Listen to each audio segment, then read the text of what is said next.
The morning sun rose over the colony of New Eden, painting the sky in shades of orange and pink. It was a beautiful world. Green forests stretched across the continents. Blue oceans sparkled under the light of twin suns. 12 million humans called this planet home, and they had built something wonderful here. Commander stood on the bridge of his patrol ship, the Defiant. He was a tall man with dark skin and tired eyes. He had served in the Terran Defense Force for 20 years, and most of those years had been quiet. Boring, even. He spent his days running drills and checking sensors. Nothing ever happened in the system. "Commander, the morning shift is ready," said Lieutenant Sarah, his second in command. Nodded and sipped his coffee. He could see New Eden spinning slowly below them. He could make out the lights of New Geneva, the capital city. 3 million people lived there. His sister was one of them. She taught elementary school to children who had never seen Earth. "Begin standard patrol pattern," he ordered. "Let's make this quick. I promised my sister I would visit her today." The Defiant was a small ship. It had a crew of 45 and enough weapons to fight off pirates or small raiding parties. It was not a warship. It was a patrol vessel, meant to watch and report, not to fight real battles. Down on the planet, life continued as normal. In New Geneva, children walked to school. Farmers in the eastern provinces checked their crops. Scientists at the Polar Research Station studied the planet's unique ice formations. A young couple got married in a small church by the sea. An old man sat on his porch and watched birds that looked almost like the ones from Earth. None of them knew that death was coming. In the deep darkness between stars, something moved. 47 massive ships traveled through fold space, that strange dimension where the normal rules of physics did not apply. These ships were black as night and covered in strange symbols. They belonged to the Dominion. They were an ancient race. They had ruled their corner of the galaxy for 6,000 years. They were tall and thin, with gray skin and 4 eyes that glowed with cold intelligence. They believed they were superior to all other species. They believed the galaxy belonged to them by right. High Sovereign sat on his throne aboard the lead ship. He was the ruler of the Dominion, the most powerful of his kind. He had ordered this attack himself. "How long until we arrive?" he asked. 10 of their minutes, High Sovereign, replied his admiral. Smiled, showing rows of sharp teeth. "Good. The humans must learn their place. They expand too quickly. They breed too fast. They must be taught that some territories are forbidden to them." "Should we demand their surrender first?" "No," said the High Sovereign. "Dead species do not need to surrender. We will destroy this colony completely. The other humans will see what happens to those who ignore our warnings. They will learn to fear us, or they will die." They had done this before, many times. They had burned dozens of worlds belonging to other species. Some of those species no longer existed. They called it pruning the garden. They believed they were making the galaxy better by removing the weak. Aboard the Defiant, a young sensor officer named James Wright frowned at his screen. Something strange was happening. The readings made no sense. "Commander," he said, his voice uncertain, "I'm detecting some kind of energy signature. I've never seen anything like it." Walked over to look at the screen. The readings were bizarre. It looked like space itself was tearing open. "What is that?" asked Lieutenant. Before anyone could answer, the sky above New Eden split apart. 47 dreadnoughts appeared out of nowhere. They were enormous, each one several kilometers long. Their hulls were covered with weapons that glowed with deadly energy. Felt his heart stop. He had studied at the academy. He knew what they were capable of. He knew his little patrol ship had no chance against even one of those monsters. "Send a distress signal," he ordered, his voice somehow steady. "Maximum priority. Tell Earth what is happening. Tell them everything." "Commander, they're charging weapons," shouted Wright. Grabbed the communication panel himself. "All orbital platforms, this is Commander of the Defiant. We are under attack. Repeat, we are under attack. Begin immediate evacuation of the civilian population. Get as many people off the planet as possible. He knew it was hopeless. Those ships could destroy the entire planet in minutes, but he had to try. He had to do something. The first shots came without warning. Beams of purple energy lanced down from the fleet. They struck the orbital defense platforms first. These were humanity's first line of defense, armed with missiles and rail guns. They lasted less than 30 seconds. The weapons cut through them like a hot knife through butter. Metal melted. Explosions bloomed in the silent darkness of space. 300 people died in the first minute. "Return fire," shouted, "everything we have." The Defiant launched its missiles and opened up with its rail guns. The weapons were tiny compared to the ships. They did almost nothing. A few missiles exploded against enemy shields. A few bullets scratched the paint on their hulls. That was all. On the planet below, people looked up and saw fire in the sky. They saw their defense platforms burning and falling. They saw the massive shapes of alien ships, dark against the blue sky. And then the bombardment began. They turned their weapons on New Geneva first. They fired beams of energy that turned buildings to ash in seconds. They dropped bombs that created craters a kilometer wide. The beautiful capital city, home to 3 million souls, disappeared under a storm of fire and death. Sister died in the first wave. She was standing in front of her classroom, teaching children about the history of Earth. She was telling them about the great forests of Africa and the tall buildings of Lagos. One moment she was there. The next moment, she and her students and the school and the entire neighborhood were gone, turned to vapor by weapons built to destroy worlds. "No," whispered, watching the destruction. "No, no, no." The evacuation ships tried to launch. Brave pilots flew their shuttles up through the atmosphere, desperate to save anyone they could. They shot them down, every single one. They didn't want survivors. They wanted a message. The Defiant fought on, even though it was hopeless, ordered his ship to attack the nearest dreadnought. They fired everything they had. Their missiles exploded uselessly. Their bullets bounced off shields. The dreadnought turned its attention to them. "Commander," said Lieutenant, tears streaming down her face, "it's been an honor." "Make sure the recording is transmitting," said. "Earth needs to see this. They need to see what was done here." "It's transmitting. They'll get everything." "Good." The beam hit the Defiant and tore it apart. Felt a moment of terrible heat and then nothing. He died alongside his crew, 45 souls lost in an instant. On New Eden, the killing continued. They were thorough. They destroyed every city, every town, every village. They burned the forests and boiled the oceans. They hunted down humans hiding in caves and bunkers. They killed the scientists at the polar station. They killed the farmers in their fields. They killed the old man on his porch and the young couple who had just gotten married. 12 million humans lived on New Eden when the sun rose that morning. By sunset, not one of them remained alive. The admiral approached his high sovereign. "The operation is complete. No survivors." Nodded with satisfaction. "Transform the surface to glass. Let it serve as a monument to human foolishness." The fleet fired again, this time with sustained bombardment that melted the planet's surface. When they were finished, New Eden was a dead world.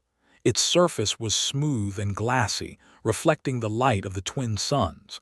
Nothing would ever grow there again. "Send a message to the human government," ordered the High Sovereign. "Tell them what we have done. Tell them that the same fate awaits any colony they establish beyond the Orion Spur. They may expand no further." The fleet gathered itself and disappeared into fold space, leaving behind a burning monument to their cruelty. 14 hours later, the transmission from the Defiant reached Earth. Admiral Helena received the message first. She was 62 years old, with gray hair and eyes like steel. She had served in the Terran Navy her entire adult life.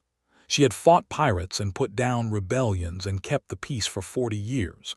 She thought she had seen everything. She was wrong. She watched Commander's final recording in silence. She watched the ships appear. She watched the orbital platforms burn. She watched New Geneva disappear under fire from above. She heard the screams and the prayers and the desperate final messages from people who knew they were about to die. When the recording ended, she sat alone in her office for a very long time. Then she made a call. "Summon the United Terran Assembly," she said. "Emergency session, full attendance, no exceptions." 3 hours later, the representatives of humanity gathered in the Great Chamber on Earth. Presidents and prime ministers, generals and admirals, scientists and diplomats. The most powerful people in human civilization sat in their seats and waited to hear why they had been called. Admiral walked to the center of the chamber. She looked old and tired and very, very angry. 14 hours ago, she said, the Dominion attacked our colony on New Eden. She activated the recording and let it play. She let them see everything. The chamber fell silent. Some representatives wept, others cursed. A few prayed quietly. They watched 12 million of their people die. They watched their ships burn. They watched their world turn to glass. When the recording ended, no one spoke for a long time. Finally, the Chancellor of Earth stood. He was a young man named David, elected just 2 years ago on a platform of peace and cooperation with alien species. His hands were shaking. "Do we know why they did this?" he asked. "Yes," said, "they sent us a message afterward. They say we expanded too far. They say we must not establish colonies beyond the Orion Spur. They say they will do this again if we disobey." "Then perhaps we should negotiate," said one representative. "Perhaps we can find a peaceful solution." Turned to look at him. Her eyes were like frozen fire. "Negotiate? They didn't negotiate. They didn't warn us. They didn't demand anything. They simply killed 12 million people and burned a world to glass. There is nothing to negotiate." "Then what do you suggest?" asked the Chancellor. Admiral walked to the main console. She entered a code that only 7 people in all of humanity knew. The holographic display changed, showing something that most of the representatives had never seen before. Ships, hundreds of ships, thousands of ships, ships hidden in asteroid fields and behind moons, ships buried under the ice of frozen worlds, ships that had been waiting for 300 years. "For centuries," said, "humanity has shown the galaxy a peaceful face. We built trade ships and passenger liners. We made friends and formed alliances. We pretended to be explorers and diplomats." She paused, letting them look at the hidden fleet. "That was a mask. Underneath, we never forgot what we truly are. We are the children of a world that tried to kill us with ice and fire and plague. We are the descendants of people who survived wars that killed hundreds of millions. We have been fighting each other since before we could write. War is in our blood. It is in our bones. It is in our souls." She turned to face the assembly. "These ships are our true inheritance. Project Prometheus. Project Resurrection. 800 capital ships. 4,000 support vessels. Weapons that we have never shown to any alien species. Weapons that would give them nightmares if they knew." The Chancellor stared at the display. "We kept this secret for 300 years. Yes, we hoped we would never need it. We hoped the galaxy would be friendly. We were wrong." "What are you proposing, Admiral?" His voice was cold and hard as stone. "They believe we are weak. They believe we will bow down and obey them out of fear. They killed 12 million innocent people to send us a message." She took a deep breath. "I propose we send a message of our own. I propose we wake the Armada. All of it. I propose we show them what happens when you hurt humanity. I propose we teach them that some lessons are written in fire." The chamber erupted in argument. Some wanted peace. Some wanted revenge. Some were afraid. Some were angry. The debate raged for hours. In the end, they voted. The result was nearly unanimous. Humanity would go to war. Admiral stood at the window of her office, looking up at the stars. Somewhere out there, they were celebrating their victory. They were congratulating themselves on putting the humans in their place. They had no idea what was coming. She thought about the 12 million dead, the children who would never grow up, the families destroyed, the dreams ended. She thought about Commander and his brave crew fighting to the end against impossible odds. "We will remember you," she said softly to the stars, "and we will make them pay." Across human space, in hidden shipyards and secret bases, ancient machines began to wake. Engineers who had spent their entire careers maintaining ships they never expected to use received new orders. Soldiers who had trained for wars they hoped would never happen were mobilized. The sleeping giant was opening its eyes. 6 months. That's how long they needed to prepare. 6 months to wake the Armada. 6 months to train the crews. 6 months to plan the campaign. They had 6 months of peace left. They just didn't know it yet. On the glassy surface of what had been New Eden, the twin suns set on a dead world. But in the darkness of space, new stars were beginning to shine. The lights of human warships, waking from their long sleep. The fires of vengeance were being lit. And they would burn across the galaxy. Deep in the cloud, far beyond the last planets of the solar system, something was waking up. For 300 years it had slept in the frozen darkness. Now its lights were coming on. Its engines were warming. Its weapons were charging. The TNS Retribution was the largest warship humanity had ever built. It was 7 kilometers long. Its hull was black as space itself. It carried enough weapons to crack a planet in half. And for 3 centuries, it had waited in the cold darkness for a war that everyone hoped would never come. Captain stood on the bridge and watched her crew bring the great ship back to life. She was 50 years old, with short black hair and a scar across her left cheek. She had spent her entire career in the reserve fleet, training for this day while praying it would never arrive. "Main power is online," reported her chief engineer. "All reactors functioning at full capacity. Weapons systems coming online now. We'll need another 6 hours to complete the diagnostic checks." Nodded. 6 hours. After 300 years of sleep, they would be ready to fight in 6 hours. The engineers who had designed this ship had done their jobs well. All around the solar system, the same scene was repeating itself. Ships were waking up. Crews were taking their stations. The hidden might of humanity was revealing itself at last.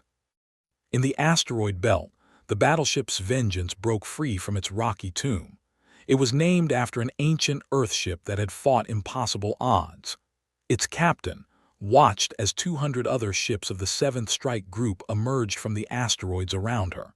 Their hulls gleamed in the distant sunlight. Their weapons bristled like the spines of angry animals. "All ships reporting ready," said her communications officer. "The Admiral is requesting a status update." "Tell her we're ahead of schedule," replied. "The 7th Strike Group will be ready to move in 4 days." On Earth, Admiral Helena coordinated the massive mobilization. She had not slept more than 3 hours a night since the attack on New Eden. She survived on coffee and anger. Her staff had tried to convince her to rest, but she refused. How could she sleep when there was so much to do? "Give me the numbers," she ordered during the morning briefing. General, commander of the Terran Marine Corps, stood and activated the holographic display. "As of this morning, we have 412 capital ships active and ready for combat. Another 230 will be online within the next 2 weeks. The rest will follow over the next 3 months. And the Marines? 8 million already mobilized. We're training another 8 million. By the time we're ready to move, we'll have 16 million ground troops available." Studied the display. The fleet was coming together faster than she had hoped. The old ships had been maintained well. The secret training programs had worked. Humanity was ready to fight. "What do we know about the enemy?" she asked. Change the display to show a map of space. The Dominion controls 18 colony worlds and 42 military installations. There is here, in the center of their territory. They have approximately 300 capital ships, most of them older designs. Their technology is advanced, but not significantly better than ours. Then why haven't we fought them before? Asked one of the junior officers. Because we didn't want to, replied. We hoped we could share the galaxy peacefully. We thought that if we showed them we were not a threat, they would leave us alone. She shook her head. We were wrong. We were stupid. And 12 million people paid the price for our stupidity. The planning sessions continued for weeks, and her staff worked out every detail: where to strike first, how to protect their supply lines, which planets to target. They studied everything humanity knew about their ships, their tactics, their weaknesses. Meanwhile, across human space, the war effort was growing. Factories that had been idle for decades started producing weapons. Shipyards that had been building cargo vessels switched to warships. Young men and women lined up at recruiting stations, eager to avenge New Eden. The mood among humanity was strange. There was grief, yes. Millions wore black armbands to honor the dead. Memorials were held in every city on every human world. But there was also something else. A quiet fury, a cold determination, a willingness to do whatever was necessary. Maria Santos was a farmer on Mars. She had never fired a weapon in her life. Her son had moved to New Eden 5 years ago to start a new life. Now he was dead, burned to atoms along with everyone else on that world. Maria was 60 years old, too old to fight. But she worked 18 hours a day in her fields, growing food for the soldiers. She pushed herself until her body ached, until her hands bled, until she collapsed from exhaustion. Then she got up and did it again. We'll grow the food, she told her neighbors. We'll keep the soldiers fed, and they'll make those alien bastards pay. David was a teenager on Earth. He had never met anyone from New Eden, but he had watched the recordings. He had seen what they had done. On his 18th birthday, he walked into a recruiting station and signed up for the Marines. I want to fight, he told the recruiter. I want to make them hurt. The recruiter, a veteran with gray hair and tired eyes, looked at him for a long moment. It won't be easy, she said. War is ugly, people die, friends die. Are you ready for that? No, David admitted. But I'm going anyway, because if we don't fight, they'll do it again. They'll burn another world, kill another 12 million. We have to stop them. Stories like this repeated across human space. Billions of people were touched by the tragedy of New Eden, and they responded in the only way they knew how. They fought, they worked, they sacrificed. In a hidden research station on a moon of Jupiter, scientists worked on weapons that had been theoretical for centuries. Dr. Obi led a team developing new types of ammunition for the fleet's rail guns. The projectiles were small, no bigger than a fist, but they contained compressed antimatter that would explode on impact with the force of a nuclear bomb. We've been working on this for 300 years, she told Admiral during an inspection. We always hoped we'd never need it, but the technology is ready. We can produce 10,000 rounds per day. Good, said. I want 100,000 by the time we launch.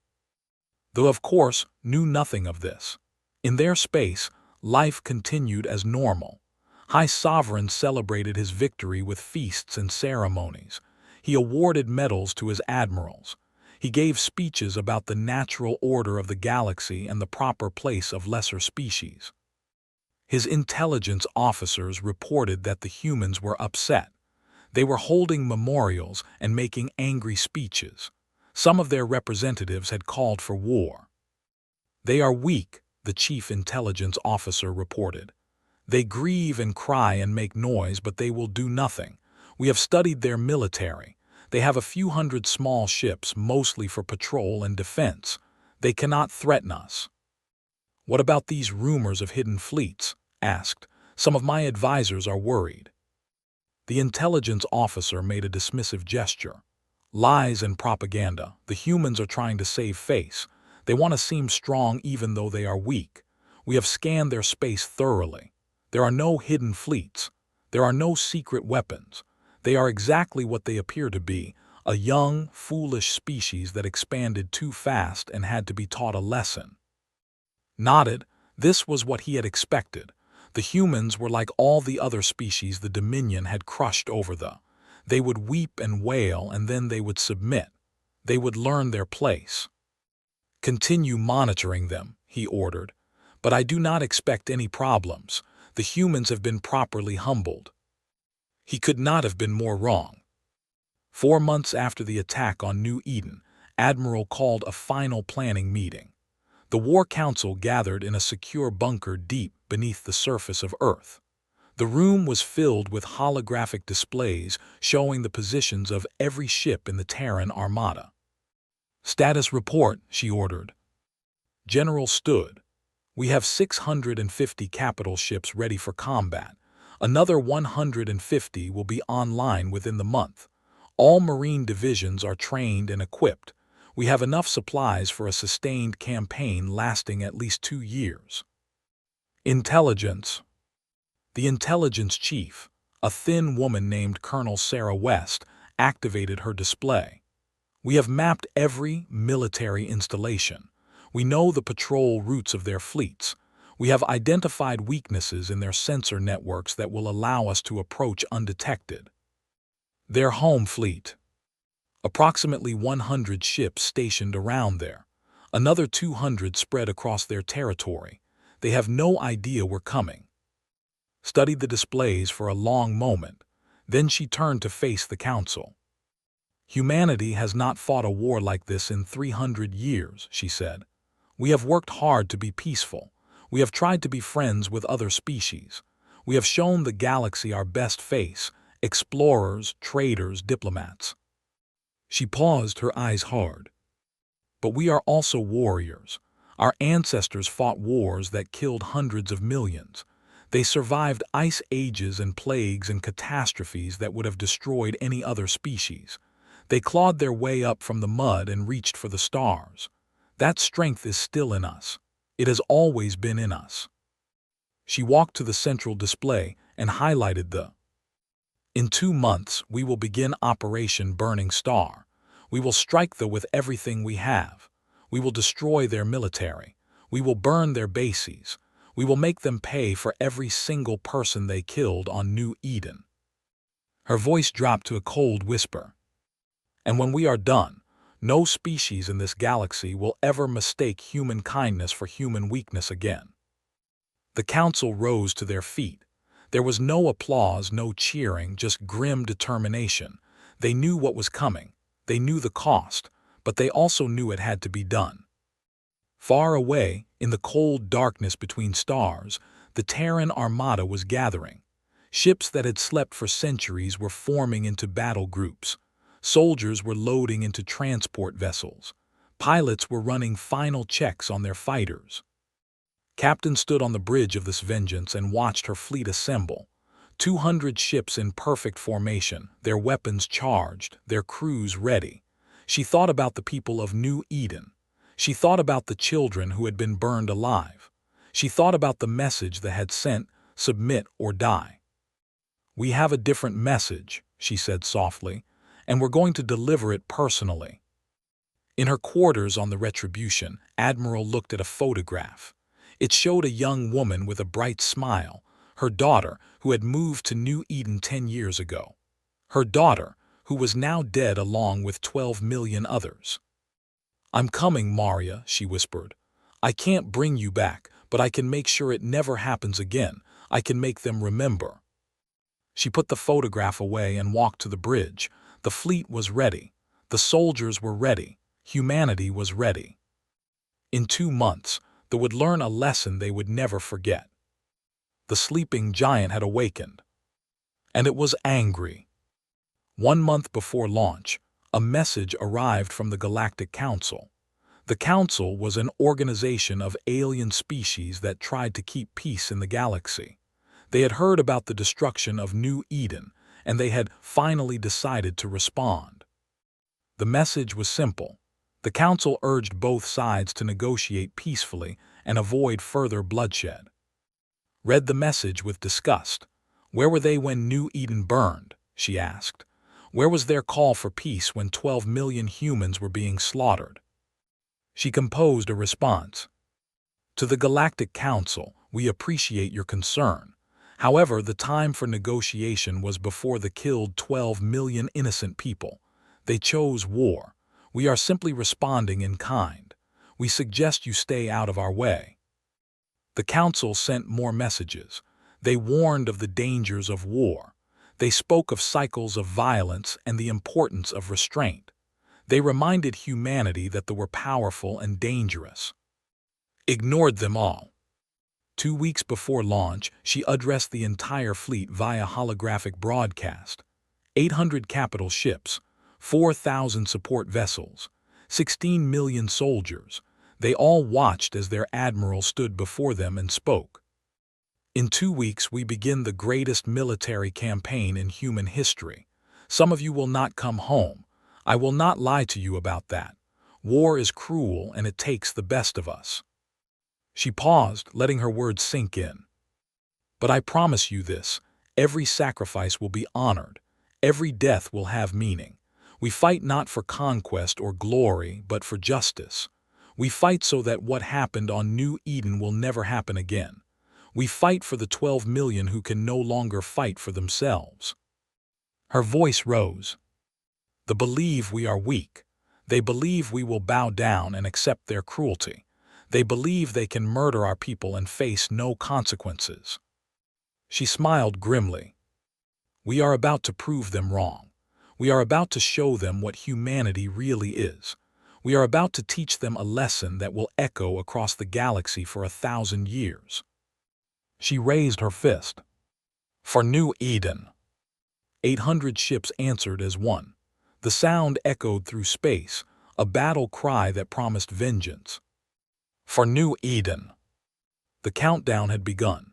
6 months to the day after the destruction of New Eden, the Terran Armada crossed into space. They came in silence, their ships running dark, their engines at minimum power.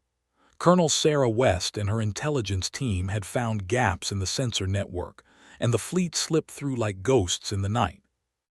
Admiral Helena stood on the bridge of the Retribution, watching the stars slide past. Around her, officers worked at their stations, calm and focused. They had trained for this moment for months. For some of them, they had trained for their entire lives. Time to target, she asked. 3 hours, Admiral, replied her navigation officer. The fleet is in position. Nodded. Their first target was Prime, a border world. It had a large military base and a small fleet of 30 ships. It was the first step in their long journey toward the.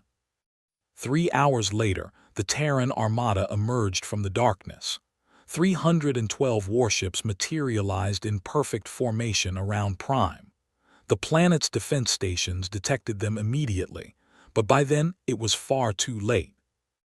Governor of Prime was in his office when the alarm sounded. He ran to his command center and stared at the sensor displays in disbelief. So many ships, more than he had ever seen in one place. And they were not ships.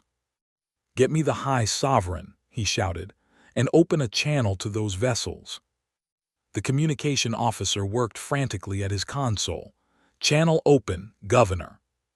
Tried to keep his voice steady. Unknown fleet, you are in Dominion space. You will identify yourselves immediately and explain your presence. Any hostile action will be met with. Governor. The voice that interrupted him was cold and hard. On his screen, a human female appeared. She had gray hair and eyes that showed no mercy. I am Admiral Helena of the Terran Armada. 6 months ago, your people attacked our colony of New Eden. You killed 12 million humans, men, women, and children. You burned the world to glass. You offered no warning. You showed no mercy. Felt his heart begin to race. That was the High Sovereign's decision. I had nothing to do with. It was a decision made by the Dominion, interrupted. Your Dominion, your government, your people. And now you will all pay the price." "You cannot do this," shouted. "The consequences will be—" "Consequences?" smiled, but there was no warmth in it. "Governor, we are the consequences. We are what happens when you murder innocent people and expect no response. We are what happens when you mistake kindness for weakness." The channel went dead. Turned to his military commander. "All ships, all defense stations, open fire, destroy them." The 30 ships around Prime launched themselves at the Terran fleet. The defense platforms charged their weapons and began firing. For a moment, space was filled with the light of energy beams and missiles. It was not even close to a fair fight. The Terran ships moved with perfect coordination, each one knowing exactly where it needed to be. Their weapons were unlike anything they had ever seen. Rail guns fired projectiles that exploded with the force of small nuclear bombs. Missiles tracked their targets with impossible accuracy. Energy weapons cut through shields like paper. The first ship was destroyed in the opening seconds. It simply exploded, breaking apart into a cloud of burning debris. The second followed moments later, and the third, and the fourth. Governor watched in horror as his entire fleet was annihilated in less than 11 minutes. 30 ships, crewed by thousands of warriors, were reduced to scrap metal. The defense platforms lasted even less time. The Terran ships picked them off one by one, their weapons never missing. When it was over, Prime had no defenses left. The bombardment began. Terran ships positioned themselves over military installations and began firing. Barracks were destroyed. Weapons factories were flattened. Shipyards were reduced to rubble. The Terrans were precise, targeting only military locations. Civilian areas were left untouched. Governor watched his world's military capability disappear. Years of work, thousands of soldiers, weapons that had taken decades to build, all gone in hours. When the bombardment ended, a new message played on every frequency in the system. It was Admiral again. "To the people of Prime, your military has been destroyed. Your ships are gone. Your weapons are gone, but we have not harmed your civilians. We have not burned your cities. We have not killed your children." Her voice grew colder. "This is the difference between us and you. You slaughter innocents. We punish the guilty. You destroy without mercy. We destroy with purpose. Remember this day. Remember what humanity is capable of when provoked." The final message was simple, broadcast across the entire system and beyond. For New Eden, 17 worlds remain. Then the Terran fleet vanished, jumping away to their next target. News of the attack on Prime reached the within hours. High Sovereign was in his palace when the report arrived. He read it 3 times, unable to believe what he was seeing. 300 human ships, his entire border fleet destroyed, military installations across Prime reduced to rubble, and the humans had barely suffered any damage. A few ships with minor problems, nothing more. "This is impossible," he whispered. "The humans do not have ships like this. They cannot have weapons like this." "The reports are confirmed, High Sovereign," said his intelligence chief, who was now shaking with fear. "Multiple sources. The humans attacked with overwhelming force. Our ships were destroyed in minutes." "You told me they were weak," screamed. "You told me they had no hidden fleets. You told me they could not threaten us." The intelligence chief had no answer. He had been wrong, terribly, catastrophically wrong. "Summon all fleet commanders," ordered. "Recall every ship to our central systems. Prepare for war. The humans want a fight and we will give them one." But even as he gave the orders, a cold fear was growing in his hearts. He had studied many species over his long life. He had crushed dozens of them. They had always followed the same pattern: grief, anger, and then surrender. They had never struck back. They had never had the power to strike back. The humans were different. Across the galaxy, other species watched the unfolding war with a mixture of fear and fascination. The Galactic Council held emergency sessions. Ambassadors sent frantic messages to their governments. Everyone wanted to know the same thing. Where had the humans been hiding this power? And what did it mean for the rest of the galaxy? The ambassador met with his government's military leaders. They were an old species, almost as old as they had survived by being careful and cautious. "This changes everything," said. "For centuries we believed we understood the humans, traders, explorers, diplomats, peaceful and cooperative, but this." He activated a hologram showing the attack on Prime. 300 ships appeared out of nowhere. They destroyed the fleet in 11 minutes, and the humans lost nothing, not a single ship. The military commander studied the hologram. They were hiding this for centuries.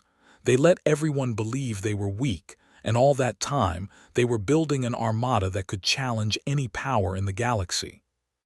"Not just challenge," said quietly. "Defeat. Look at these weapon signatures. Look at their coordination. Look at how they fight. These are not amateurs. These are warriors who have been preparing for a real war for generations." "Why would they do this?" asked another leader. "Why hide such power?" Thought for a long moment before answering. Because they hoped they would never need it. The humans genuinely wanted peace. They genuinely hoped the galaxy would be friendly, but they never forgot what they are. They never forgot where they came from. He pulled up images of human history, wars, battles, conflicts stretching back thousands of years. "We thought humans were prey learning to be predators," he said. "We were wrong. They were always predators. They were just pretending to be prey." The leaders exchanged uneasy glances. If the humans defeated and it was beginning to look possible, the balance of power in the galaxy would shift dramatically. An entirely new force would emerge, one that had been hiding its true strength for 300 years. "What do we do?" asked the military commander. "We watch," said, "and we pray we never give the humans a reason to turn their weapons on us." The Terran Armada struck again 3 days later. This time, they attacked Station, a supply depot that served their entire Eastern Fleet. 150 ships descended on the station without warning. They were more prepared this time. They had gathered 50 warships to defend the station. They thought it would be enough. It wasn't. Captain led the assault from the bridge of this Vengeance. Her ship was one of the older designs in the fleet, built 200 years ago and carefully maintained ever since.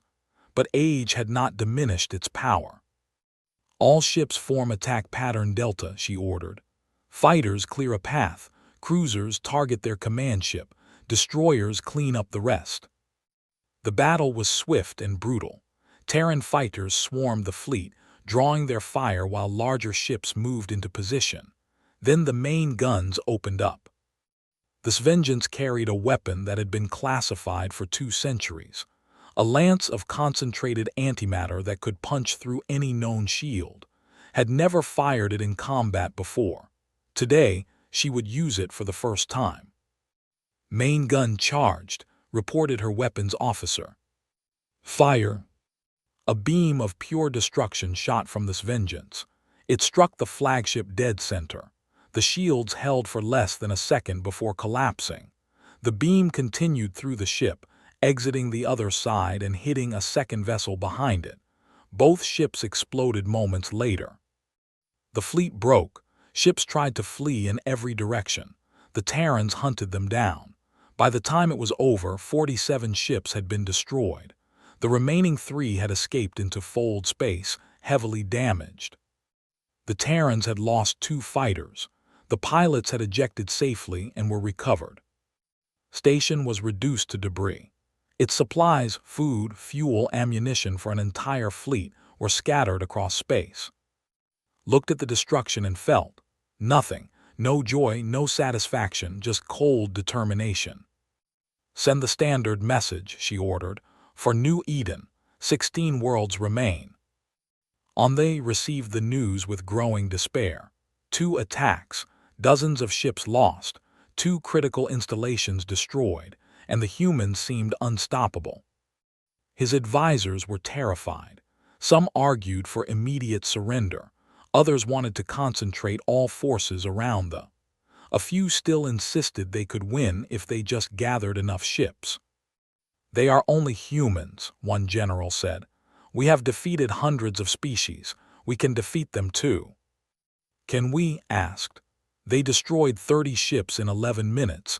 They destroyed 50 more in less than an hour. Their weapons cut through our shields like they weren't there. Their tactics are flawless, and they have 800 capital ships, maybe more." He looked at his general with ancient, tired eyes. "I have ruled the Dominion for 200 years. I have crushed rebellions and conquered worlds. I thought I understood power. I thought I understood war." He shook his head slowly. "I was wrong. The humans. The humans are something else entirely, something we have never faced before, something we may not be able to defeat." The general had no response. For the first time in his life, he was beginning to feel something he had never felt before. Fear. The Pyre campaign, as the humans would later call it, had begun, and it was only getting started. In her quarters aboard the Retribution, Admiral reviewed the reports from the first 2 attacks. Everything had gone according to plan, better than planned actually. Though were weaker than expected, their defenses more outdated, their tactics more predictable. "We're winning," said General, who was meeting with her via hologram. "At this rate, we could reach there in 8 months instead of 12. "Perhaps," replied, "but we won't rush. We will be thorough, every military installation destroyed, every fleet base eliminated. When we reach there, I want them to have nothing left. No ships, no weapons, no hope." "And the civilian populations?" "We don't touch them. We are not butchers. We are not we strike military targets only. We show them there is a difference between them and us." Nodded. "The troops understand. Everyone knows the rules. Military targets only." Good. Pulled up a map of space. "Our next target is Station, their primary fleet base. Intelligence says they're concentrating ships there, 200 vessels, maybe more. That's their largest fleet outside the." "Exactly. We destroy it and we break their back. After, they won't be able to mount any significant resistance." She studied the map with cold calculation. "In 3 weeks we hit, and we hit it hard." The war was far from over, but humanity was winning. And across the galaxy, species that had once looked down on the young, upstart humans were beginning to realize a terrible truth. The Predator was no longer pretending. The Pyre campaign burned across space like a wildfire that could not be stopped. In the 3 months since the first attack on Prime, the Terran Armada had struck 12 military installations, destroyed 140 enemy ships, and reduced billions of credits worth of military equipment to scrap metal. The humans moved like ghosts, appearing without warning, destroying their targets, and vanishing before reinforcements could arrive. Private David sat in the belly of a troop transport, waiting for the drop. He was 20 years old now, one of 16 million Marines preparing for the next phase of the war. His unit, the 47th Shock Infantry, had been assigned to the ground assault on manufacturing facilities on the moon of Hellas 4. "First combat drop," said the sergeant sitting next to him. Sergeant Maria was a veteran of 20 years, though she had never seen real combat until this war. "Nervous?" "Yes," David admitted. There was no point in lying. Everyone was nervous. "Good. Nervous keeps you alive. Confident gets you killed." Checked her rifle for the 10th time. "Remember your training, follow orders, watch your corners, and don't be a hero. Heroes die first." The transport shook as it entered the moon's thin atmosphere. Through the small window, David could see flashes of light, the Terran fleet engaging orbital defenses. The battle would be over soon. It always was. 2 minutes to drop," announced the pilot. David gripped his rifle and tried to slow his breathing. He thought about why he was here. The recordings from New Eden, the children who had been burned alive, the families who had been erased from existence. He had joined to stop that from ever happening again. Now he was about to put his training to the test. 30 seconds. The ramp at the back of the transport began to open. Thin air rushed in, cold and harsh. David could see the surface of the moon below, gray rock and industrial complexes stretching to the horizon. Go, go, go. David jumped. The drop suit carried him down through the thin atmosphere. Around him, thousands of other Marines were falling like dark rain. Below, the facility was already burning from orbital strikes, but the defenses were still active. Energy beams reached up from the surface, trying to pick off the falling soldiers. David saw the Marine next to him take a direct hit. The young woman simply vanished, her suit and body vaporized in an instant. He didn't have time to think about it. He activated his suit's thrusters and adjusted his fall, dodging through a web of enemy fire. He hit the ground hard, rolling to absorb the impact. His rifle was up before he finished rolling, sweeping for targets. A soldier appeared around a corner, four-eyed and gray-skinned, raising its weapon. David fired first. The alien went down. "Move, move," Sergeant was shouting. "Push toward the main building, clear every room." David ran, his unit around him. They cleared buildings one at a time, room by room, corner by corner. The defenders fought hard. They were soldiers too, doing their duty. But they were outmatched. The Terran Marines had better armor, better weapons, and better training. 3 hours later, the facility was secured. David sat on a pile of rubble, his hands shaking. He had killed 17 soldiers. He had watched 6 of his fellow Marines die. He felt empty, hollowed out, like something important had been removed from inside him. Sergeant sat down next to him and handed him a water container. "First time is always the worst," she said quietly. "It doesn't get easier exactly. You just learn to carry it better." "Is it worth it?" David asked. "All this death?" Looked out at the burning facility. "Ask the people of New Eden." "Oh wait, you can't. They're all dead. 12 million of them, including my brother and his wife and their 3 kids. David said nothing. "Yeah," continued, "it's worth it. Every drop of blood we spill, every life we take, it's worth it, because if we don't do this, they'll do it again. They'll burn another colony, kill another 12 million, and another after that. The only way to stop them is to show them that there are consequences, real consequences, painful consequences." She stood up and offered David her hand. "Come on, Private, we've got work to do."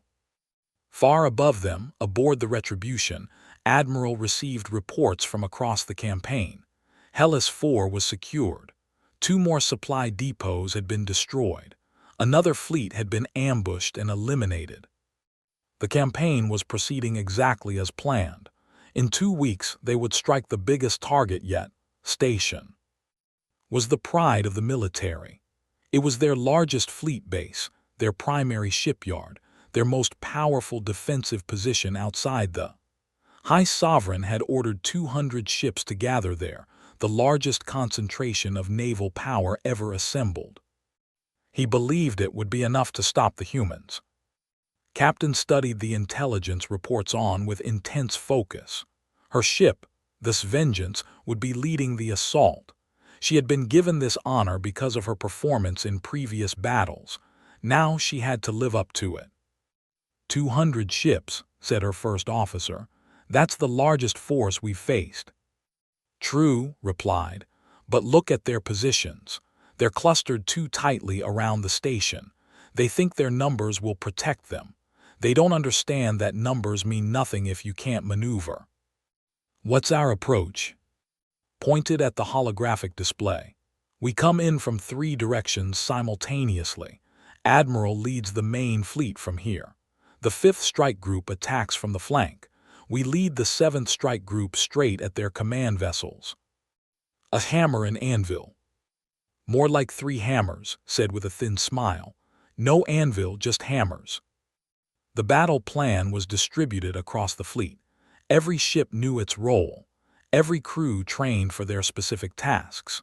The Terran Armada moved into position over 3 days, approaching through multiple fold space jumps to avoid detection. On the morning of the attack, Admiral addressed her fleet one final time. Today we face their largest force. Today they believe they can stop us. Today we prove them wrong. Her voice was iron. Remember New Eden. Remember the 12 million.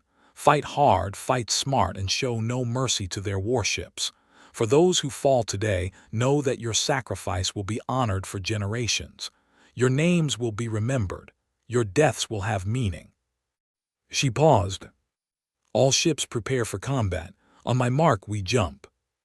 300 Terran warships engaged their fold space drives and vanished from normal space. They reappeared around station in perfect formation. The defenders had only seconds to react. All ships weapons free, commanded. The battle began. They fought hard. They had to. This was their most important base, their last real hope of stopping the human advance. 200 ships launched themselves at the Terran fleet, weapons blazing, shields at maximum.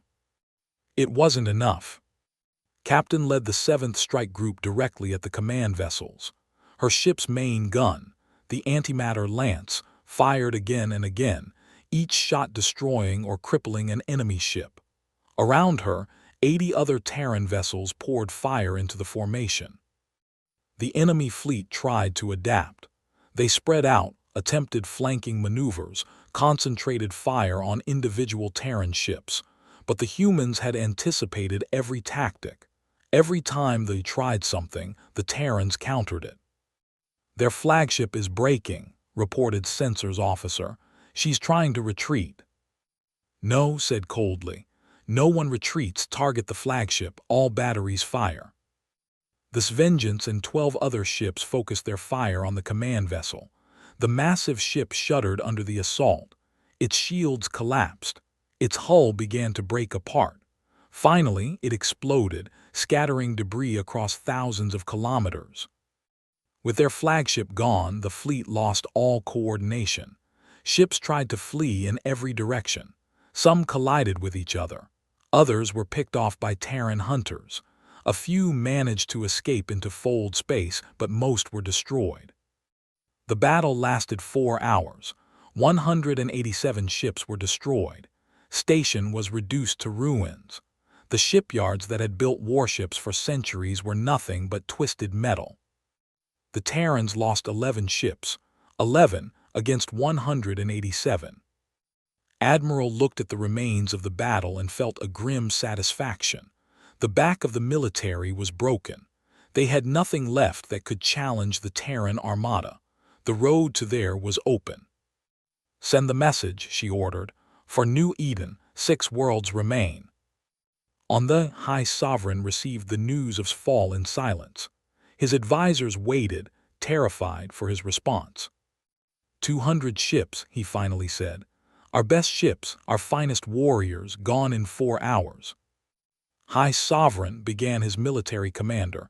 We can still what? Interrupted. Gather more ships for them to destroy, build more stations for them to burn. We are beaten. Do you not see that? He looked at his advisors with ancient, exhausted eyes. For 6,000 years, the Dominion has ruled this region of space. We have crushed every enemy that rose against us. We have burned worlds and exterminated species. We believed we were invincible. He laughed bitterly. And now we are being taught the same lesson we taught so many others, the lesson of fire and death, the lesson of consequences. What do we do, High Sovereign? Was silent for a long moment, then he spoke. Recall all remaining ships to the, prepare our defenses for the final battle, and prepare to contact the humans. His advisors stared at him in shock. You cannot mean to surrender, one of them exclaimed. I mean to survive, replied. The Dominion has existed for 6,000 years. If there is any chance of it existing for 6,000 more, we must take it. Pride means nothing if we are all dead. Across the galaxy, The news of spread quickly. Other species watched with a mixture of awe and terror.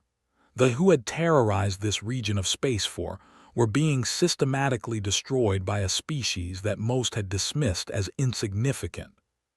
The Galactic Council called emergency sessions. Ambassadors sent frantic messages. Military analysts studied every piece of information they could find about the Terran Armada. Everyone was asking the same question: what else were the humans hiding? The ambassador addressed his government's senior leaders. Station is destroyed. 200 ships are gone. The humans are advancing toward them with no significant resistance remaining. How is this possible? Asked the prime leader. They were the most powerful military force in this sector. They have dominated for 6,000 years. Were corrected. They were the most powerful force, past tense. The humans have changed everything. He pulled up detailed analysis of the battle of. Look at their tactics, perfect coordination, overwhelming firepower, precise targeting. They lost 11 ships while destroying 187. That is not luck. That is not surprise. That is the result of centuries of preparation and training. But they always seemed so peaceful, said another leader. Trade ships, science vessels, diplomatic missions. Where did this come from? Shook his head slowly. It was always there, we just did not see it. The humans have a saying from their history: walk softly and carry a big stick. They walked softly. They made friends. They traded and explored. And all the time they were carrying the biggest stick the galaxy has ever seen. What do? We do nothing, replied. We stay quiet. We stay peaceful. We make absolutely sure we never give the humans a reason to turn their attention toward us. He looked at the image of burning ships. Because if we do, we will end up just like and we cannot afford that. The Pyre campaign continued for 3 more months. One by one, the remaining military installations fell. Fleet bases, supply depots, training facilities, weapons factories, all reduced to rubble by the relentless Terran advance. Private David fought in a dozen more ground actions. He lost friends. He killed enemies. He learned to carry the weight of war on his shoulders without breaking. He became the soldier his instructors had trained him to be. Captain led her strike group through battle after battle. Each victory brought them closer to Each destroyed enemy ship was a payment on the debt owed for New Eden. Admiral coordinated everything from the bridge of the Retribution. She slept only a few hours each night. She reviewed every battle report, every casualty list, every piece of intelligence. She was determined that not a single life would be wasted. Every death would move them closer to their goal.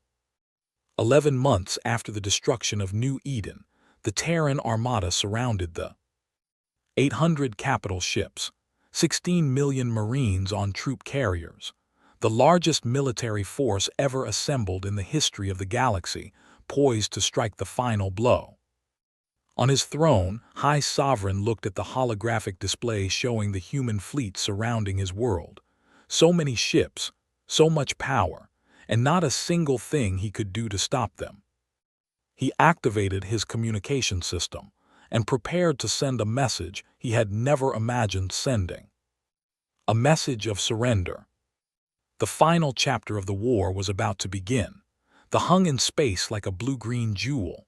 It was a beautiful planet covered in vast oceans and lush forests. Billions of lived there, going about their daily lives, trying to ignore the ring of warships that surrounded them. Admiral Helena stood on the bridge of the Retribution and studied the planet below. After 11 months of war, 12 battles and countless deaths, they had finally arrived. The journey from New Eden had ended here. All ships in position, Admiral, reported her communications officer. The fleet is awaiting your orders. Nodded. 800 capital ships surrounded the 16 million Marines waited in their transports, ready to land. The most powerful military force in the galaxy was prepared to deliver the final blow. We're receiving a transmission from the surface, said the communications officer. It's the High Sovereign himself. Put it through. The holographic display flickered, and the image of High Sovereign appeared. He looked old and tired, his 4 eyes dim with exhaustion and fear. The proud ruler who had ordered the destruction of New Eden now looked like a broken creature. "Admiral," he said, his voice trembling slightly, I wish to discuss terms of surrender." The bridge fell silent. Every officer stopped what they were doing and turned to watch. "Go on," said her voice cold. "The Dominion will accept defeat. We will pay whatever reparations you demand. We will submit to whatever terms you require. We will disarm our military, surrender our ships, open our worlds to your inspection." Paused, his eyes pleading. "All we ask is that you spare our world, spare our people. Do not do to us what we did to New Eden." Said nothing for a long moment. She looked at the planet below, thinking about everything that had led to this moment. The 12 million dead, her daughter among them, the burning worlds and shattered ships of the Pyre campaign, the soldiers who had given their lives to bring humanity to this point. "You killed 12 million people," she finally said. "Men, women, children. You burned them alive and laughed about it. You called it pruning the garden. You thought there would be no consequences." Lowered his head. I know what we did. I am not asking for forgiveness. I am asking for mercy, for my people. They did not order the attack. They did not push the buttons that fired the weapons. They are innocent." The people of New Eden were innocent too. "Yes," whispered, "they were." Turned to General, who was watching through a holographic link from his command ship. "General, what is the status of our Marine forces?" 16 million troops ready to land, Admiral. We can begin ground operations within the hour." "And the orbital bombardment systems?" "Charged and targeted. We can glass the planet in less than a day if you give the order." His eyes widened with fear. Around the bridge, officers exchanged uncertain glances. This was the moment. This was the decision that would define humanity for generations to come. Looked at the billions of lives, billions of sentient beings who had families and dreams and hopes for the future. She could order their deaths with a single word. She had the power to do to them exactly what they had done to New Eden. She thought about her daughter. Maria had been a kind person, always looking for the good in others. She had moved to New Eden because she wanted to help build something new, something hopeful. She had died along with 12 million others because an alien ruler thought humans were beneath consideration. What would Maria want her to do? "High Sovereign," said slowly, "I have the power to destroy your world. I have the power to kill billions of your people. I have the power to erase them from the galaxy, just as you tried to erase us from New Eden." Waited, barely breathing. "But I will not." The High Sovereign's eyes flickered with disbelief. You will not." "No," his voice was hard but controlled. "We are not you. We do not slaughter civilians to make a point. We do not murder innocents to teach lessons. We came here for justice, not genocide." She stepped closer to the holographic display. "But make no mistake, High Sovereign, justice will be served. Every military installation on your world will be destroyed. Every warship, every weapons factory, every training facility. Your ability to wage war will be eliminated. Your military power will be broken forever. And our cities, our people, will not be harmed. We will target only military positions. Your civilians will live. Your children will grow up. Your species will survive." His eyes narrowed. "But you will remember. You will remember what happened when you challenged humanity. You will remember the price you paid for your arrogance.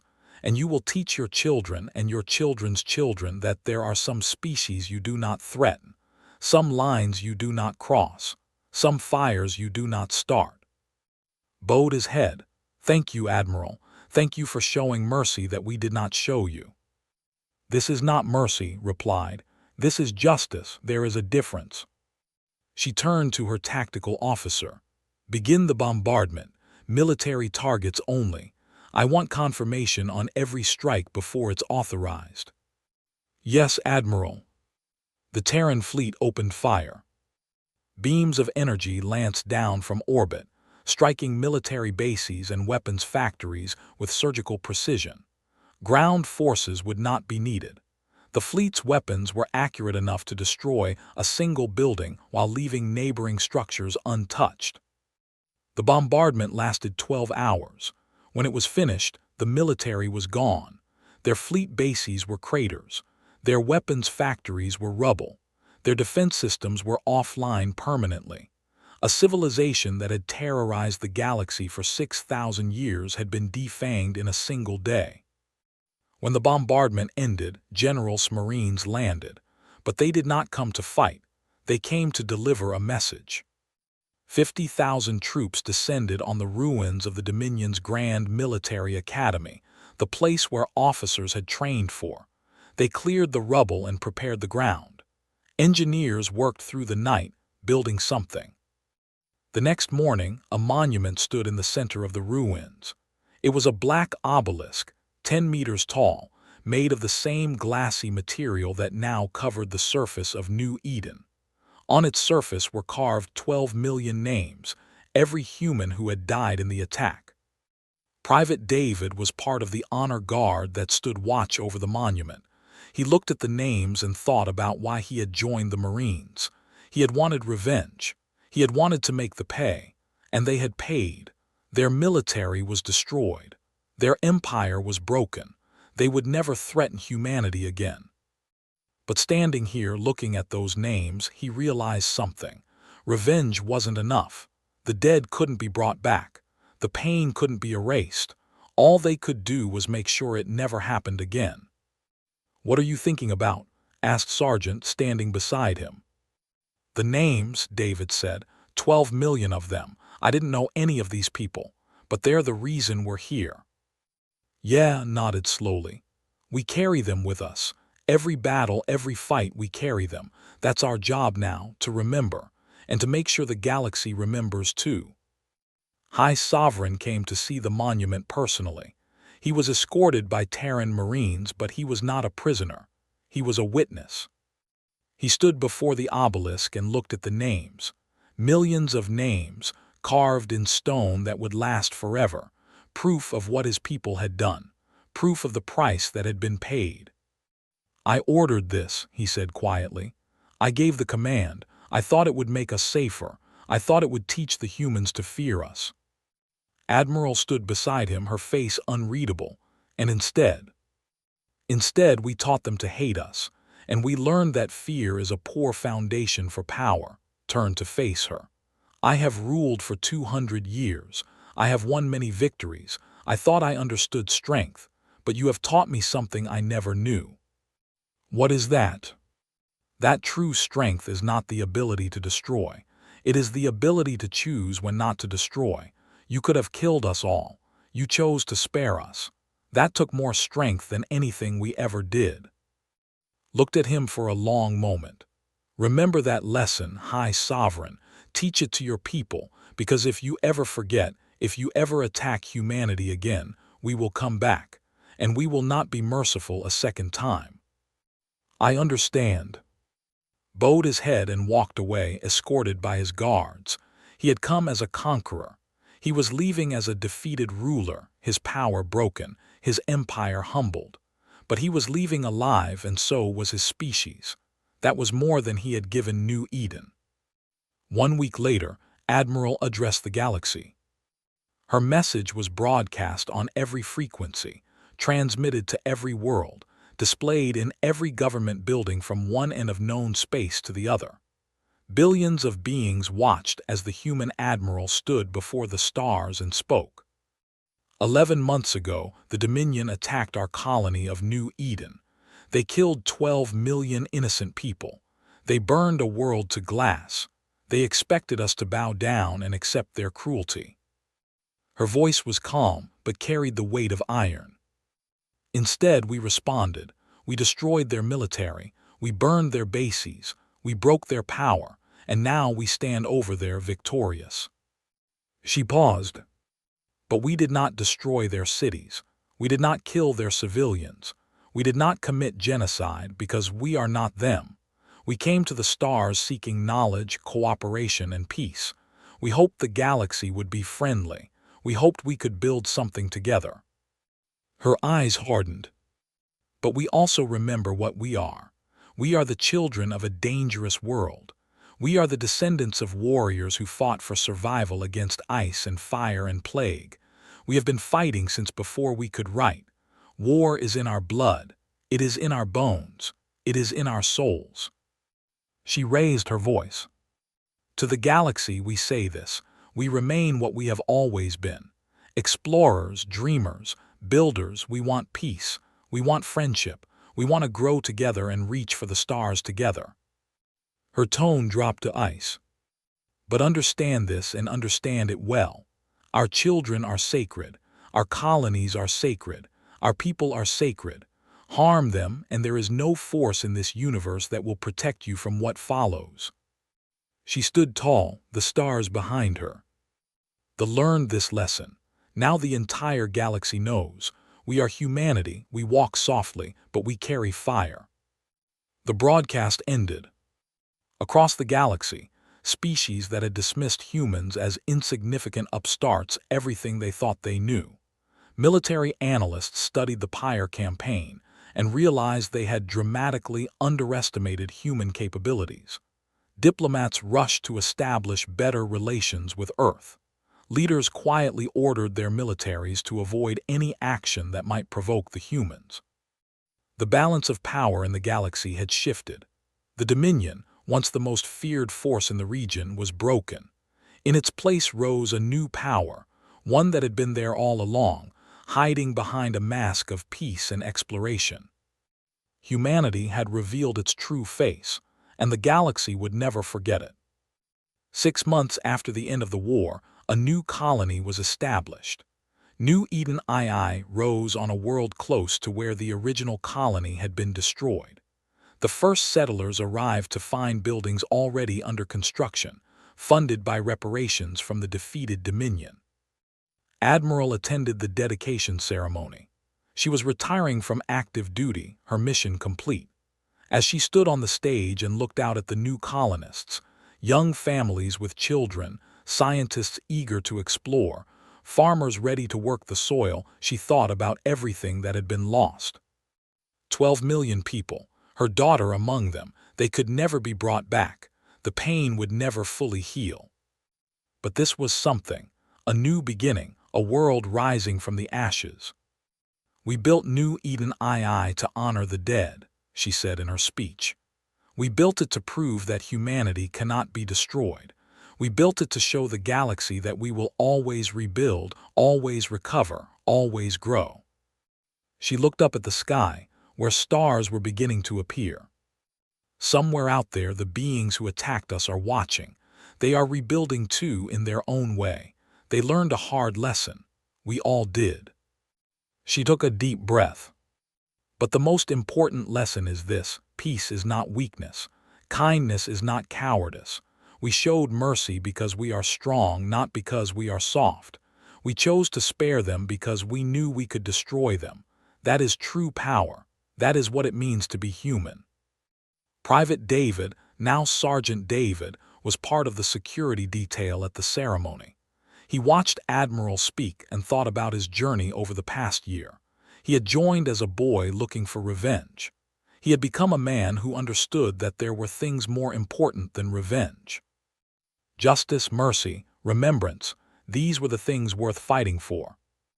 As the ceremony ended and the new colonists began to explore their new home, David walked to a small memorial that had been built in the center of the settlement. It was a smaller version of the obelisk on the, carved with the same 12 million names. He stood before it and saluted. "We remember you," he said quietly, "every one of you, and we will never forget." High above, unseen by the people below, a Terran warship held position in orbit. It was one of many that would patrol this sector forever, ensuring that what happened to New Eden would never happen again. The ship was named Eternal Vigilance. Its crew kept watch over the sleeping colony, ready to defend it against any threat. The Armada would never sleep again. On a wall in Admiral's quarters on Earth, there was a photograph. It showed a young woman with a bright smile, her daughter Maria, who had died on New Eden. Next to it was a new photograph, the first sunrise on New Eden II, taken on the day the new colony was officially established. Death and rebirth, loss and hope, the eternal cycle of humanity written across the stars. Looked at the photographs every morning. She would look at them for the rest of her life. They reminded her of why they had fought, why they had won, and why they must always be ready to fight again. The galaxy had learned a lesson about humanity. It was a lesson written in fire and blood, in destroyed fleets and broken empires. But it was also a lesson written in mercy, in cities spared and civilians protected. Humanity could destroy, but they chose when to destroy, and that made all the difference. The stars continued to shine, the galaxy continued to turn, and humanity continued its journey among them, explorers, dreamers, builders, warriors, always ready to make friends, always ready to make war. The fire in their hearts would never go out. And if the darkness ever came again, they would be ready. This was their promise to the dead. This was their gift to the living. This was humanity.